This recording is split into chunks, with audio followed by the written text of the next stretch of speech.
당뇨병을 약이 아니라 수술로 치료한다? 좀 황당하게 들리시나요? 오늘은 이처럼 대사질환을 외과 수술로 해결한다는 아주 흥미롭고 또 놀라운 아이디어에 대해 한번 파헤쳐 보겠습니다. 네, 바로 이 질문입니다. 아니, 위를 수술하는데 어떻게 당뇨병이 낫는다는 걸까요?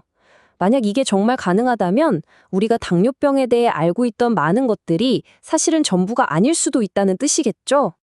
이게 무슨 공상과학 영화에나 나올 법한 이야기가 아니고요. 이미 전 세계적으로 활발하게 시행되고 있는 의학계에서 정식으로 인정받은 치료법입니다. 심지어 우리나라를 포함한 많은 나라에서 건강보험 적용까지 해주고 있어요. 그만큼 효과와 안전성을 국가가 공인했다. 뭐 이런 뜻이겠죠. 자, 그럼 이 수술이 대체 뭘 어떻게 바꾸는 건지 알아봐야겠죠? 그러려면 먼저 제2형 당뇨병이 우리 몸, 특히 췌장을 얼마나 힘들게 하는지부터 좀 짚고 넘어가야 합니다. 제2형 당뇨병을 아주 쉽게 비유하자면요. 우리 몸이 혈당을 에너지로 쓰는데 필요한 열쇠가 바로 인슐린인데요. 이 열쇠가 고장 나거나 아니면 열쇠 구멍이 망가져서 문이 안 열리는 상태라고 보시면 돼요. 그러니까 혈액에 당이 계속 쌓이게 되는 거죠.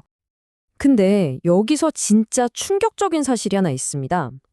우리가 병원에서 당뇨병입니다 하고 진단을 딱 받는 그 순간에 이미 췌장 기능이 절반, 그러니까 50%나 망가진 상태라는 거예요. 정말 놀랍지 않나요? 그러니까 이게 하루아침에 벌어지는 일이 아니라는 겁니다. 진단받기 훨씬 전부터 췌장은 어떻게든 혈당을 맞춰보려고 인슐린을 쥐어짜내면서 과로를 하고 있었던 거고요. 그러다 기능이 50% 밑으로 뚝 떨어지는 순간 더는 못 버티겠다 하고 손을 들어버리는 겁니다. 인슐린 주사를 맞게 될 때쯤이면 기능이 20%밖에 안 남은 경우도 많아요. 이렇게 되면 우리 피가 어떻게 될까요? 말 그대로 끈적끈적한 설탕물처럼 변해버립니다. 상상만 해도 끔찍하죠. 이 설탕물이 온몸을 돌아다니면서 가장 약하고 가느다란 혈관, 그러니까 눈이나 신장, 발끝 같은 곳부터 망가뜨리기 시작하는 거예요. 이게 바로 무서운 당뇨 합병증의 시작입니다. 자, 문제의 심각성은 알았고요. 그럼 이제 진짜 해결책 이야기로 넘어가 보죠. 아니, 도대체 위를 수술하는데 어떻게 저 멀리 있는 췌장이 좋아진다는 걸까요? 수술 원리는 크게 두 가지로 나눌 수 있어요. 첫 번째는 위를 바나나처럼 길게 만들어서 크기를 확 줄여버리는 거예요. 그럼 당연히 적게 먹게 되겠죠. 그리고 배고파 신호를 보내는 호르몬도 여기서 나오는데 그 부분도 잘려나가고요. 두 번째, 이게 진짜 하이라이트인데 음식이 내려가는 길을 새로 만들어주는 우회로 수술입니다. 소장의 앞부분을 건너뛰고 바로 뒷부분으로 음식이 직행하게 만드는 거죠. 음식 가는 길을 좀 바꾼다고 뭐가 그렇게 달라질까요? 이게 바로 이 수술의 가장 기가 막힌 비밀입니다. 드디어 주인공이 등장합니다. 바로 GLP-1이라는 호르몬인데요. 이게 어디서 나오냐면 바로 음식이 건너뛰었던 그 소장 끝부분에서 나와요. 우리 몸 안에 이런 기적의 일꾼이 숨어 있었던 거죠. 이 GLP-1이 하는 일이 정말 대단합니다.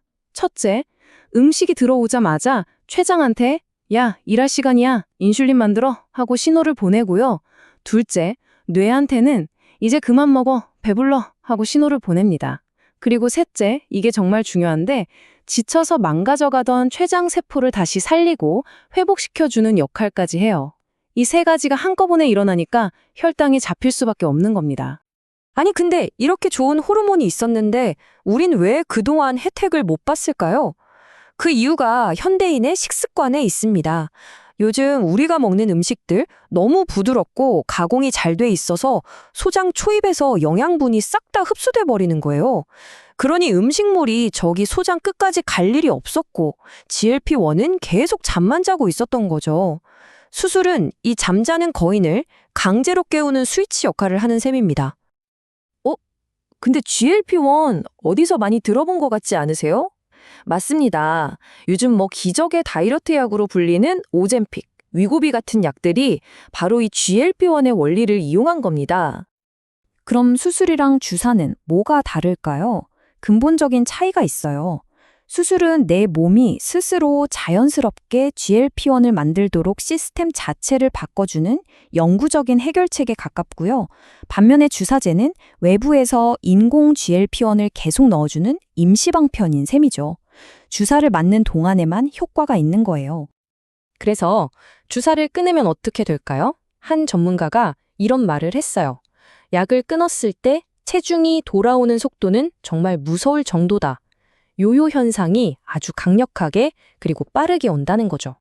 자, 그럼 이렇게 좋은 수술 누구나 다 받으면 되는 걸까요? 아, 그건 또 아닙니다. 이 수술이 꼭 필요한 그리고 효과를 최대로 볼 수 있는 분들이 따로 있어요. 어떤 기준이 있는지 한번 살펴보죠. 보통 제2형 당뇨 진단을 받았고 약을 먹어도 혈당 조절이 잘 안 되는 분들이 대상이고요. 여기에 더해서 체질량 지수, 즉 BMI가 일정 기준 이상인 비만을 동반한 경우가 대부분입니다. 물론 나라마다 세부 기준은 조금씩 다를 수 있어요.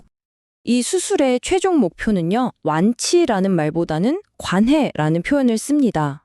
이게 무슨 뜻이냐면 더 이상 약을 먹지 않아도 혈당이 정상 범위에서 안정적으로 유지되는 상태를 말해요. 당뇨라는 굴레에서 벗어나서 약 없이 자유롭게 생활할 수 있게 되는 것. 이게 바로 수술이 주는 가장 큰 선물이죠.